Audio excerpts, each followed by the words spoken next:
হযরতে আনাস রাদিয়াল্লাহু তাআলা আনহু থেকে বর্ণিত, তিনি বলেন, রাসূলুল্লাহ সাল্লাল্লাহু আলাইহি ওয়াসাল্লামের মৃত্যুর সময় রোগ যখন বেশি ভারী হলো, তখন রোগ যতনা তাকে অজ্ঞান করতে থাকে। এতে হযরতে ফাতেমা রাদিয়াল্লাহু তাআলা আনহা দুঃখের সাথে বললেন, আহ, আমার আব্বাজানের কি কত কষ্ট হচ্ছে। তখন রাসূলুল্লাহ সাল্লাল্লাহু আলাইহি ওয়াসাল্লাম বললেন, আজকের দিনের পর তোমার পিতা আর কোনো কষ্ট হবে না।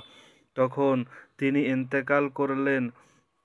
তখন হযরতে ফাতেমা রাদিয়াল্লাহু তাআলা আনহা কেঁদে কেঁদে বললেন, হায়, আমার পিতা মহান আল্লাহর ডাকে সাড়া দিয়ে চলে গিয়েছেন। হায়, আমার পিতা জান্নাতে ফিরদাউসে তার বাসস্থান। হায়, আমার পিতা জিবরাইল আলাইহিস সালামকে আপনার ইন্তেকালের সুসংবাদ দিচ্ছি। তার দাফন শেষ হলে তিনি দুঃখে ভারাক্রান্ত হৃদয়ে সাহাবাদেরকে বললেন, রাসূলুল্লাহ সাল্লাল্লাহু আলাইহি ওয়াসাল্লামের কবরে মোবারকে তোমাদের মন চাইছে মাটি দেবার জন্য? বুখারী শরীফে 4462 নম্বর হাদিস, নাসাই শরীফে 1844 নম্বর হাদিস।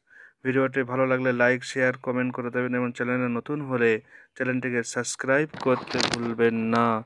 আসসালামু আলাইকুম ওয়া রাহমাতুল্লাহি ওয়া বারাকাতুহু।